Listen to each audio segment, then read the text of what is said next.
For the truth in the Darlie Routier case, come join us where the facts are. Darlie is guilty as hell. Justice for Devon and Damon on Facebook groups, where the truth can be found in this case. Also, join the Darlie Routier War Room on Facebook groups to discuss and debate this case. Do not be a dartard. She is guilty. Join us now. Join these groups now and keep the truth alive while defeating the lies told in this case. In the 8th century, the world faced a new naval power. The Vikings, who set out from Scandinavia in search of adventure, conquests, and knowledge. Envied as explorers and feared as invaders, the Vikings stretched their reach to the edge of the known world and beyond.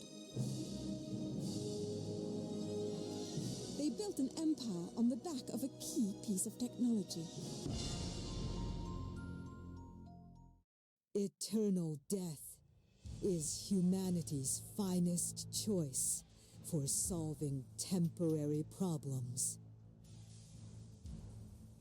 Come and join us as we reveal the simple truth in this case. Oh my God. Darlie Routier is guilty and must pay. Do not be a dartard. She is guilty. Join us now.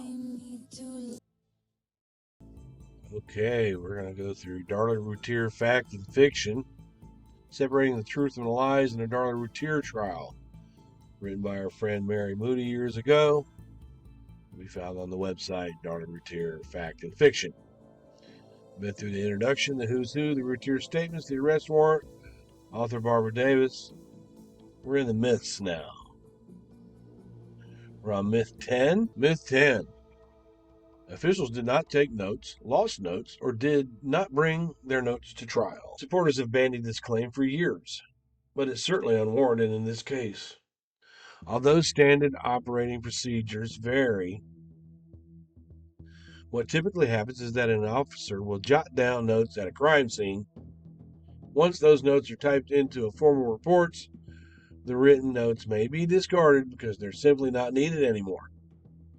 There is nothing sinister about this practice, no matter how much defense attorneys try to make it so. They want you to think that since they weren't writing things down, or they didn't write everything down,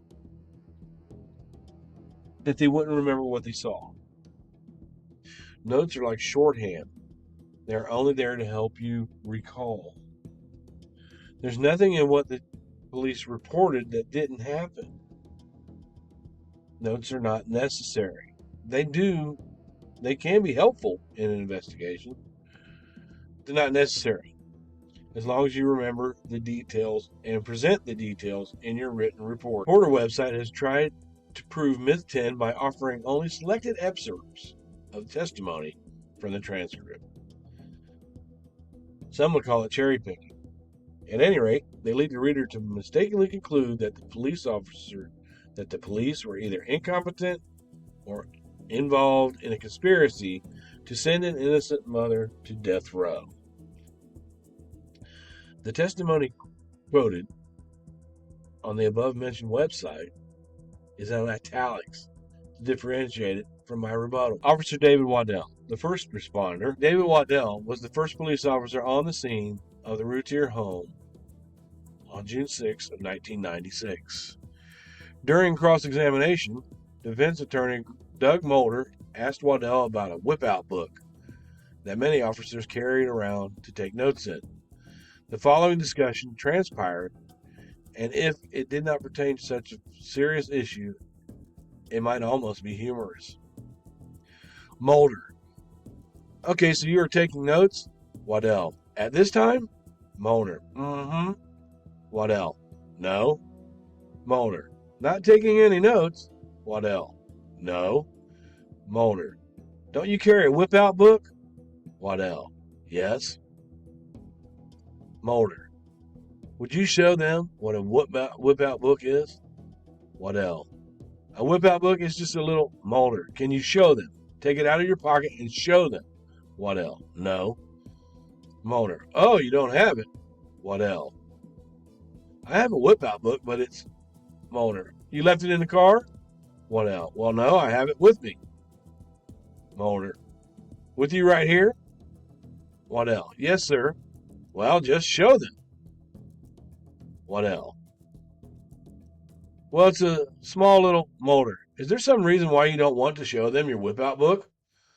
Waddell. Well, there's nothing in my whip-out book that needs... It's irrelevant to this case. Mulder. Well, I'm not going to ask you to read it to them. I just asked. Is there some reason why you don't want to show them that it's just a little spiral book, isn't it? Waddell. Okay. Mulder. Now, you had that book with you. That wasn't so hard, was it? Waddell. I had a book with me, yes, sir. Mulder. All right. Not that one? Waddell. Right. Mulder. Right, but now you're talking to her, and she's giving you the information of the assault. Waddell. Right. And you don't take any notes? Waddell. Not at the time. I've got my gun in one hand, and I'm trying to talk on the police radio and call for help. Mulder. Oh, now you've got a radio in the other hand. Waddell. Off and on. I've got it in a holder. Mulder. Okay. Waddell. Every once in a while, I have to pick it up and tell them.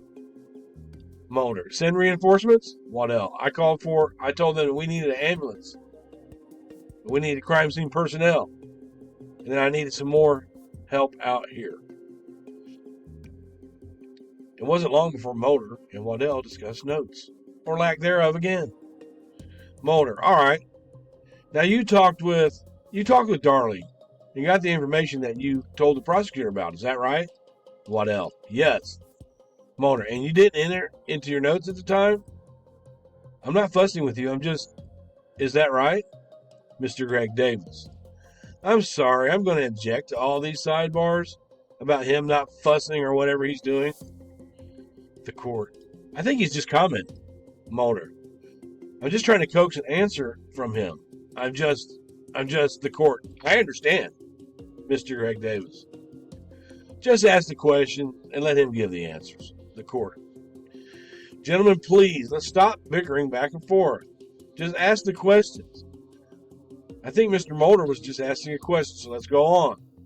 Mulder. I asked the question. Would you ask him to answer? Waddell. What is your question? Mulder. I said, at this time, you didn't make any notes in your book. At that time then, and you explained that you had your hands full with the radio in one hand, calling for help from time to time, and you had your gun out in the other hand, in case the assailant came from the garage. Waddell. Right. Mulder. Okay, so you didn't make any notes at the time, did you? Waddell. No. Now just think about this. He leads Darren back into the house at gunpoint. He goes in, there's blood everywhere. It's 2:30 in the morning. She's saying that her kids are killed. He sees the two children laying there. He's trying to figure out, he's the only officer on hand. He's trying to get the information from Darlie.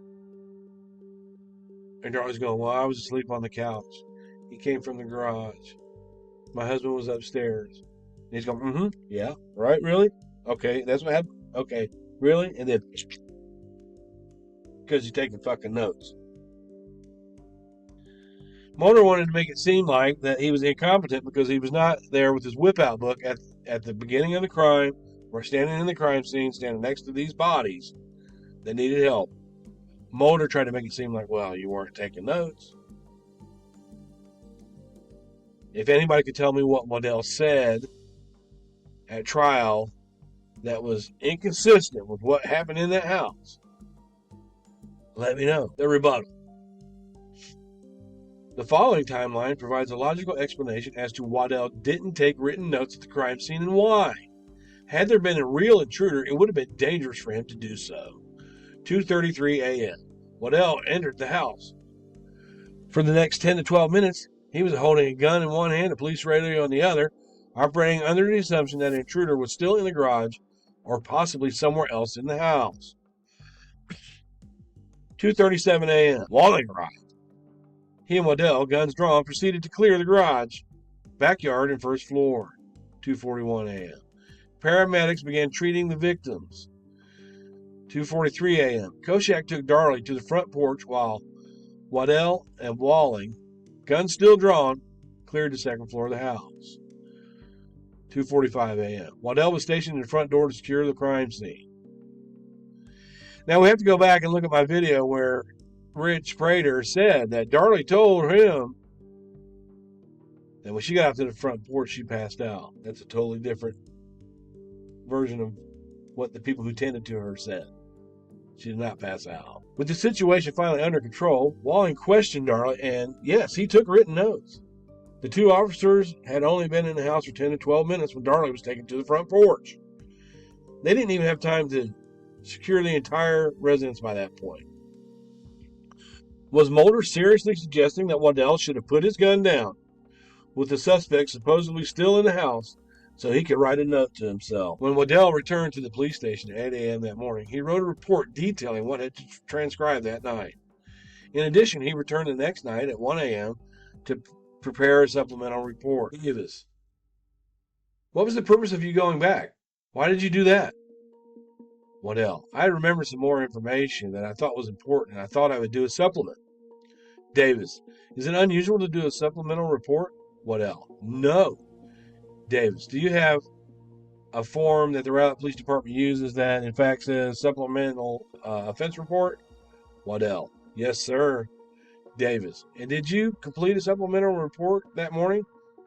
Waddell: yes, I did. Officer Matthew Walling, who became the chief of police in Rowlett for a short time after the crime, just an officer then, he was second on scene. He was a sergeant at the time, I believe. On cross-examination, Walling was asked about his notes. Mulder: okay, well, you know then that he was able to walk from the window and run from the window, both run and walk from the window to the gate without setting off the light. Walling: I'm not sure what path he took. Mulder: okay, but you were there when that experiment was conducted. Walling: yes, sir, I timed it. Mulder: did you make any notes of that, or you just relay the timing to somebody? Walling: I just relayed it to somebody. Mulder: matter of fact, the only note that you made out there was, you carry a little whip-out book, don't you? Walling: yes, sir, I do. Mulder: can we see that? Walling: yes, sir. Mulder: okay, you had a book similar to that, did you? Walling: no, sir, I had this book. Mulder: you had that particular book? Walling: yes, sir. Mulder: okay, did you?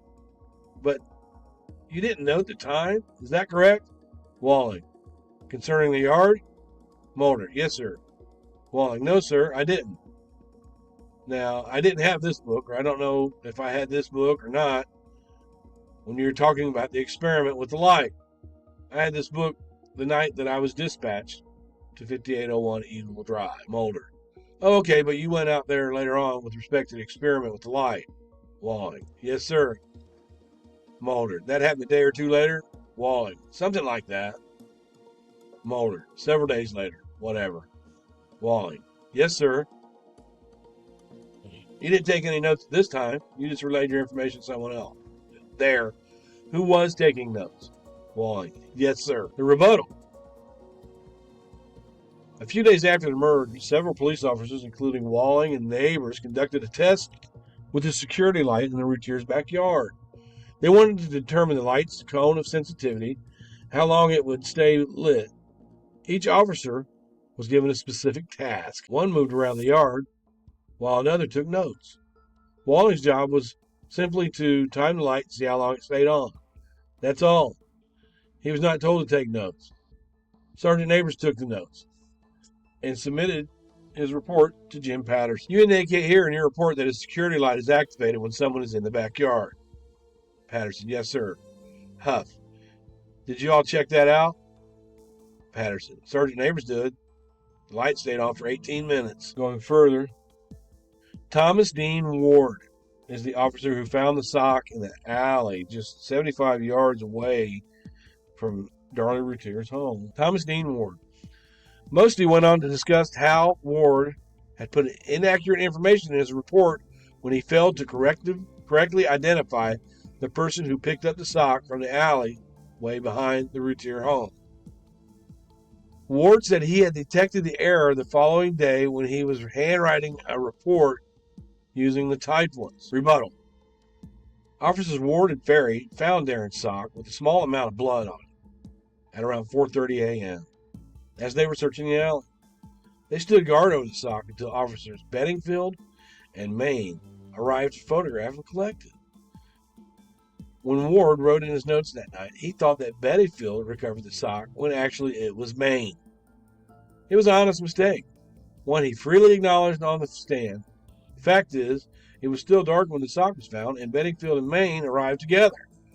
It's understandable why Ward initially may have misnamed the officer who collected it.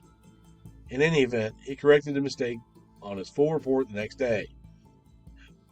It was an extremely minor error that had nothing to do with Darlie's guilt or innocence. At one point during the search, Ward and lead detective Jimmy Patterson observed knives in one of the yards during a daytime search of an alleyway.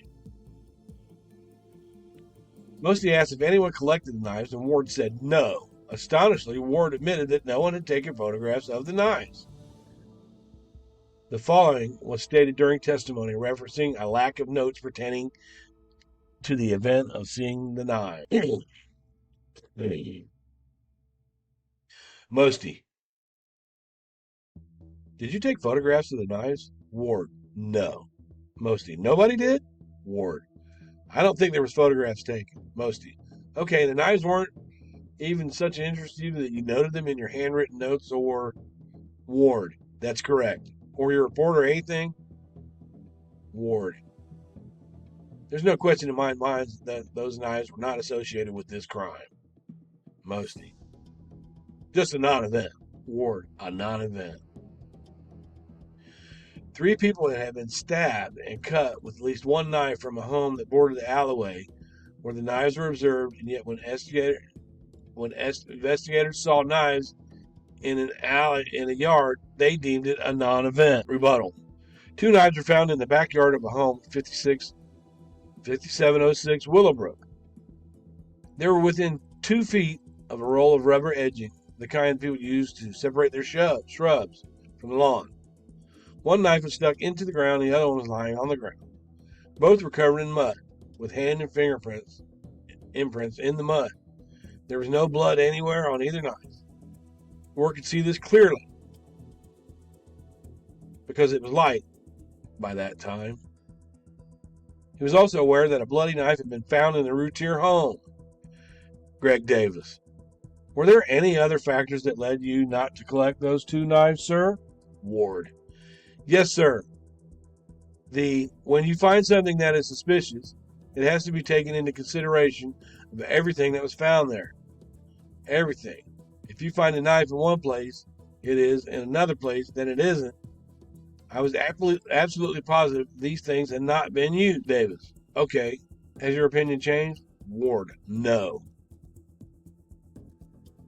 And Ward was correct, as revealed in the following testimony of Gustavo Guzman and Robert Poole. Toby Shook. In your backyard, had you and your mother been doing anything out there recently? Guzman. We were doing gardening and putting some edging around some bushes. Shook. Were you using any tools? Guzman. Knives, spoon, and a shovel. Shook. What'd you do with the knives? Guzman. If the shovels didn't work, then we'd use the knives to go deeper into the ground. Shook. What did you do with the knives and the rope?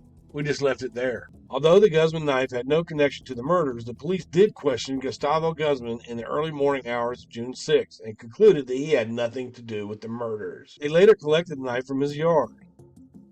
Robert Poole, a forensic firearm and tool examiner, couldn't draw any conclusions from the upper wound in Devin's chest plate, but he definitely excluded the Guzman knives in regard to the lower wound. Wallace. Let me show you what has been admitted into evidence as the knives found around the Guzman home, numbers 21 and 22, and ask you if you received those. Poole. Yes, ma'am, I did. Wallace. Did you examine those knives to determine if they made the wound on Devin Routier? Poole. Yes, ma'am, I did. These knives can be excluded, that is. These knives did not make at least one of the cuts in the chest plate of Devin. Steve Wade. Officer Steve Wade did not have much to offer in terms of the notes either. Greg Davis broached the subject almost immediately during the officer's testimony. Greg Davis: Officer Wade, let me ask you, if you would, to look at this piece of paper that I have had marked for identification purposes as State's Exhibit 34A. Do you recognize that, sir? Wade: I sure do. Davis: is that a note you made from the times you spent out the door that day, June 6, 1996? Wade: yes, sir, it is. Davis: okay. Besides this one piece of paper, did you make any written reports concerning your activities out there? Wade: no, sir, I did not. Davis: okay, I'm talking about either typed or handwriting. Any notes other besides this one piece of paper that has the times? Wade: no, sir. Rebuttal. And now for the rest of the story. Steve Wade had no involvement in this case except for a 2.5 hour period when he was stationed at the front door. From approximately 3:15 a.m. to 5:57 a.m., his instructions were to not let anyone in the house. He followed those instructions to the letter, going as far as to deny admittance to the chief of police. Wade did not prepare a formal report for the very simple reason that there was nothing to report. He wasn't involved in gathering evidence or investigating the crime. His only job was to stand guard at the front door.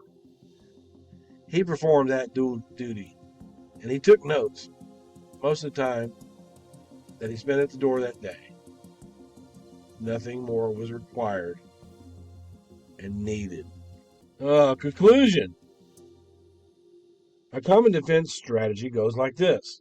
If you can't discredit the evidence, then discredit the individuals who collected and tested it, which is something that the Darlie Routier supporters have done ever since she's been incarcerated. Everyone is lying or inept except for Darlie. She didn't get down there and help her kids, but by God, Walling and Waddell should have been taking notes. James Crumb wasn't an expert. He was retired. They minimized everybody in the case. Charles Lynch, he was having a thing because he studied that plane crash with all those bodies. Can't discredit the evidence, then discredit the individuals who collected and tested it. That's what Darlie supporters have done to this day. They talk about everybody that was on the stand for the prosecution, but they don't really go into, like, Lloyd Harrell. He was retired, so was Jim Cron, but Lloyd Harrell's okay. Jim Cron's not. Mulder and Mosty used this tactic with the notes to such success with such deceit that it did indeed become comical. Although, I submit that the joke was on the defense rather than the witnesses. As the trial progressed, Darlie's attorneys became more and more desperate. They were desperate, and that's why they tried to pull the whole situation with Jimmy Patterson and Chris Fosh being forced to take the Fifth Amendment when accused of a federal crime in open court. In the following exchange, Bevel apparently didn't specifically write in his notes that there were 3 or 4 vacuum cleaner tracks on the kitchen floor. Mosty: Mr. Bevel, during the break I got, I guess, an update on your notes. If I understand, the sum total of all the notes that you took in this day consists of 15 pages. Bevel: I don't know the number. That's probably accurate. Mosty: and of course you can't tell us 3 or 4 bloody roll marks from the vacuum cleaner because you don't have any notes, do you? No, but we certainly can look at the photographs and make that determination. That had to leave a mark. So the goal for Darlie Routier supporters is to discredit everyone with every little thing that they can get. They were like, well, they haven't filed any. They weren't making notes at inappropriate times. No, Waddell shouldn't have had any notes. If he would have had any notes in his book that took of any event that took place before Walling got there, then he wasn't doing his job. It's a tactic that these supporters use. You don't need to take notes. As long as your written report is accurate, that you turn in, based on the crimes that you're investigating, fall for it. Justice for Devin and Damon Routier.